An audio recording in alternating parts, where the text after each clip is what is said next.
सब जन। Thank you Jesus. सभी ब्रांचेस अपने हाथों को हिलाकर थैंक यू जीसस। सभी ओवरफ्लो सेक्शंस अपने हाथों को हिलाकर thank you Jesus, thank you Jesus, thank you Jesus. परमेश्वर धन्यवाद यीशु। परमेश्वर जितने भी जन परमेश्वर तेरी प्रेजेंस में है, तेरा आत्मा आज एक एक जन को छुए, ब्लेस करे, मसा से भरे, सामर्थ से भरे, नए रास्तों को ओपन करे प्रभु यीशु मसीह के सामर्थी नाम में, आमीन। सो सभी जन अपने स्थानों पर बैठ जाए, क्योंकि मेरा विश्वास है कि क्योंकि आप परमेश्वर के जीवित भवन के साथ जुड़े हैं, सो परमेश्वर आत्मा में आपको हमेशा ही ऊंचा करेगा, बढ़ाएगा, ब्लेस करेगा, सामर्थ से भरेगा। सो अब समय बोने का है।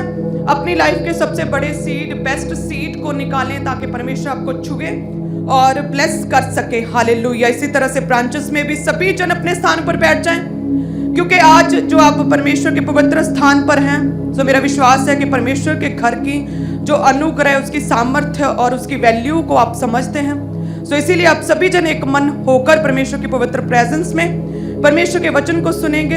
आप एक ऑडियंस नहीं, एक वर्शिपर बनेंगे। आज अपने दिलों को खोलेंगे आप बोने के लिए। हालेलुया। सो परमेश्वर का वचन कहता है, भजन संहिता 85 उसकी 12 में लिखा कि फिर यहोवा उत्तम पदार्थ देगा और हमारी भूमि अपनी उपज देगी। यानी कि जब परमेश्वर हमारे साथ है, परमेश्वर का फेवर हमारे साथ होता है, तो जो भी काम, जो भी बिजनेस, जो भी भूमि पर फसल, जो भी बीज हम बोते हैं, उसमें परमेश्वर हमें फल देता है, हमें फ्रूटफुल करता है कि हमारी भूमि, हमारा बिजनेस अपनी उपज देता है। और साथ में परमेश्वर उत्तम पदार्थ भी हमें देता है, स्वर्गीय पदार्थ, हेवनली ग्रेस भी देता है, बढ़ने की, सामर्थ्य लेने की, प्रोग्रेस लेने की, तरक्की करने की, आगे बढ़ने की परमेश्वर सामर्थ्य भी देता है। और फेलियर स्पिरिट को परमेश्वर खत्म भी करता है। तो वचन कहता है कि फिर यहोवा उत्तम पदार्थ देगा, बेस्ट देगा, अच्छी वस्तुएं देगा, गुड थिंग्स देगा, बेस्ट देगा, टेस्टमनीज देगा, और हमारा बिजनेस भी, हमारी भूमि भी अपनी उपज देगी। सब कलीसिया कहें आमीन। तो यानी कि जब भी हम परमेश्वर के वचन के अनुसार चलते हैं, बोते हैं, तो परमेश्वर हमारे किए हुए कर्मों का, वचन के अनुसार किए गए कामों का परमेश्वर आदर करता है और अपनी प्रतिज्ञाओं को परमेश्वर हमारी लाइफ में पूरा करता है। वो क्यों ऐसा करता है, वो क्यों भला करता है? क्योंकि भजन संहिता 107 उसके 1 में क्या लिखा कि यहोवा का धन्यवाद करो क्योंकि वह भला है, उसकी करुणा सदा की है। और जो कोई भी परमेश्वर में है और जिस किसी को भी परमेश्वर ने छुड़ाया है, सो उसके छुड़ाए हुए भी सेम ऐसे ही परमेश्वर का धन्यवाद करें, क्योंकि परमेश्वर ने उन्हें मोल ले लिया दाम देकर। सो परमेश्वर का धन्यवाद करो क्योंकि वह भला है। हम क्यों बोए परमेश्वर के घर में, क्यों बोए उसके कामों के लिए? क्योंकि वह भला परमेश्वर है और उसकी दया, उसकी करुणा सदा की है। हालेलुया। जब भी हम किसी अनहोली व्यक्ति के पास जाएं, ऐसी सोसाइटी में ऐसा फ्रेंड सर्कल बना लें जिसमें कि कोई भी परमेश्वर में नहीं, कोई भी अच्छा नहीं, जिसका कैरेक्टर अच्छा नहीं, तो उसके पास बैठेंगे, आपको पूरी स्मेल आएगी, समझ आएगी कि वो व्यक्ति कितना अपवित्र है, क्योंकि उसका मजाक, उसका ठट्ठे जो है वो नेक्स्ट लेवल पर कहीं और ही चले गए, उसकी बातों में कुछ और ही झलक रहा है, उसके डिसीजन, उसकी लाइफ टोटली इम्बैलेंस, मिसमैनेज आपको दिखेगी। वो क्यों? क्योंकि वो सारा सर्कल ही क्या है? अनहोली, अपवित्र कैरेक्टर से भरा हुआ जीवन है। जैसे परमेश्वर के वचन में देखते हैं, पहला राजाओं 12 उसमें क्या लिखा कि इजरायली लोग राजा रहब्याम के पास गए, क्योंकि उसके पिता ने जो इजरायलियों के ऊपर बहुत ज़्यादा पनिशमेंट, बहुत ज़्यादा लिखा है कि भार, बोझ डाल दिया था।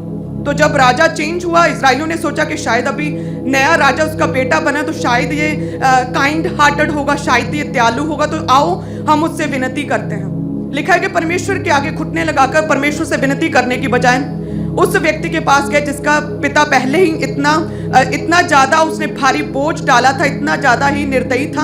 और लिखा है उसके पास जाकर विनती करने लगे कि हे राजा, तेरे पिता ने हम पर भारी बोझ डाला था, लेकिन हम तुझसे विनती करते हैं कि उस सारे बोझ को, सारी पनिशमेंट्स को, सारे फाइन्स, सारे टैक्स को तू हमारी लाइफ से हटा दे, हमें फ्री कर। तो लिखा है कि 12 उसके 11 में लिखा कि राजा ने इजरायलियों को जवाब दिया कि व्यक्ति ने, अनहोली व्यक्ति ने, जो कि परमेश्वर को नहीं मानता था, उसने जवाब दिया कि मेरे पिता ने तुम पर जो भारी जुआ पनिशमेंट्स रखी थी उसे मैं और भी भारी करूंगा। मेरा पिता तो तुमको कोड़ों से ताड़ना देता था, परंतु मैं बिच्छुओं से दूंगा। सो वही बात कि जब आप परमेश्वर को छोड़ किसी ऐसे को फॉलो करेंगे जो परमेश्वर में नहीं, किसी ऐसे व्यक्ति को देखेंगे, किसी ऐसे जो आप आजकल करते ही हो बॉलीवुड को, ऐसे करेक्टर्स को जो कि टोटल इल्यूजन क्रिएट किया जो सत्य है ही नहीं, ऐसे करेक्टर्स को आप फॉलो करोगे तो आप लाइफ आपकी बाद में रिजल्ट क्या होगा कि जो है कंडीशन उससे भी वर्स हो जाएगी। सो इसीलिए परमेश्वर कहता है कि परमेश्वर पर ही भरोसा रखो, उसके जो ठहराए हुए प्रभु के दास आपको दिए गए मेंटर उन्हीं की सुनो, क्योंकि जब आप ऐसे व्यक्ति जो परमेश्वर में नहीं, जो खुद भटके हुए हैं, खुद एक सत्य नहीं है, एक करैक्टर को जी रहे हैं, तो परमेश्वर कहता है कि ऐसे ही फिर आपको ताड़ना, ऐसी ही पनिशमेंट्स, ऐसी ही रिजेक्शंस का सामना करना पड़ेगा।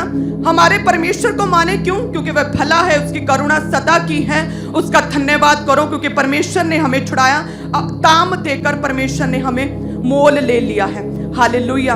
अगर किसी काइंड व्यक्ति के पास हम कोई भी प्रेयर रिक्वेस्ट लेकर जाए तो किस तरह से परमेश्वर हमारी प्रार्थनाओं को उत्तर देता है, किस तरह से वो व्यक्ति हमारी हेल्प करता है। सो आप जानते हैं कि चर्च में लगातार कॉल्स आती हैं कि जिनके मैरिजेस नहीं हो सकती, फाइनेंशियली सिक हैं लोग, तो किस तरह से परमेश्वर का भवन फटाफट उनकी मदद करता है, कि किस तरह से विजिट टीम्स ठहराई हुई है कि लोग उनके टीम्स उनके घरों में जाती, उन्हें चेक करती, जेन्युइन केसेस जो हैं उनका हल किया जाता। सो सैकड़ों हजारों लड़कियों किस तरह से शादी की गई।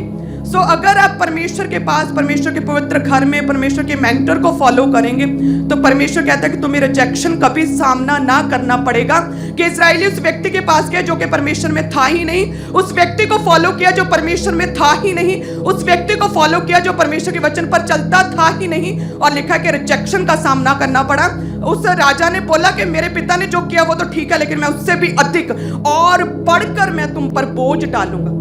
और परमेश्वर क्या कहता है कि हे थके मांदे लोगों, मेरे पास आओ, मैं तुम्हें आराम दूंगा, तुम्हारे बोझों को दूर करूंगा, मैं तुम्हें विश्राम दूंगा। परमेश्वर कहता है कि अपने सारे बोझ जो है मेरे ऊपर डाल दो, क्योंकि मेरा जुआ सहज, मेरा बोझ हल्का है। हालेलुया। सो आज से किसे मानना है? परमेश्वर को मानना है, परमेश्वर को, जो दयावान परमेश्वर और जिसकी करुणा सदा की है। परमेश्वर सर्वशक्तिमान परमेश्वर है। वचन कहता है कि 17:1 में उत्पत्ति में लिखा कि अब्राहम से परमेश्वर ने कहा कि मैं सर्वशक्तिमान ईश्वर हूं, यानी कि मैं सब कुछ करने की सामर्थ्य रखता हूं। जो भी तुम सोचते हो, जो भी तुम्हारी प्रेयर रिक्वेस्ट है, मुझ में बल है, मुझ में सामर्थ्य है, मैं सर्वशक्तिमान ईश्वर हूं। 18 अध्याय में लिखा कि जब परमेश्वर अब्राहम सारा के पास आए, दूतों ने बोला कि सारा के अगले वर्ष ऋतु में बेबी उत्पन्न होगा। लिखा है वो सारा हंसने लगी, उसे असंभव जान पड़ा। और परमेश्वर ने 18:14 में क्या बोला कि क्या यहोवा के लिए कोई काम कठिन है? क्या परमेश्वर के लिए कोई काम कठिन है?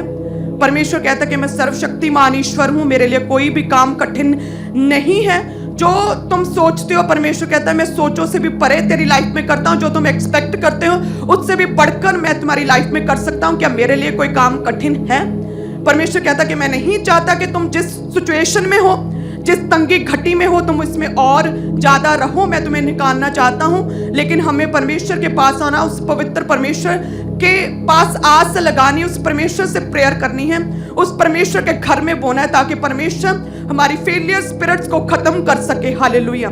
ताकि परमेश्वर प्रोग्रेस की, तरक्की के रास्ते, डोर्स परमेश्वर हमारी लाइफ में ओपन कर सके। सो आज हमें ऐसे करैक्टर को, ऐसे बॉलीवुड के करैक्टर को फॉलो नहीं करना, बल्कि जीवते परमेश्वर को, जो सत्य है, जो लाइफ है, जो हमारा मार्गदर्शक है, उसके मेंटर को, उसके अगुए को फॉलो करना। हालेलुया। कितने जन तैयार हैं ब्रांचेस कलीसियां? सो मेरा विश्वास है कि जब जीवते परमेश्वर को फॉलो करेंगे, सच में परमेश्वर आप पर दया करेगा और ब्लेस करेगा भी। हालेलुया। क्योंकि परमेश्वर कहता है कि यदि तुम बुरे होकर अपने संतान को अच्छी वस्तुएं देना जानते हो, तो मैं तो तुम्हारा स्वर्गीय पिता हूं, तो मैं तुम्हें अच्छी वस्तुएं क्यों करना दूंगा। सो वचन कहता है कि यहोवा परमेश्वर उत्तम पदार्थ देगा और हमारी भूमि अपनी उपज देगी। वो कब पॉसिबल होगा? जब हम परमेश्वर के घर में प्रभु के कामों के लिए बोएंगे। सब कलीसिया कहें आमीन। और परमेश्वर की ये इच्छा है कि परमेश्वर हमें ब्लेस करना चाहता है, सामर्थ्य से भरना चाहता है। तारीफ करें सब जन, हाथों को हिलाकर प्रेयर करें कि परमेश्वर आज तेरी सिद्ध इच्छा पूरी हो। खुदावंद हमारे रास्तों को खोलें। मनन करें एकदम से ऊंची आवाज में सभी ब्रांचेस।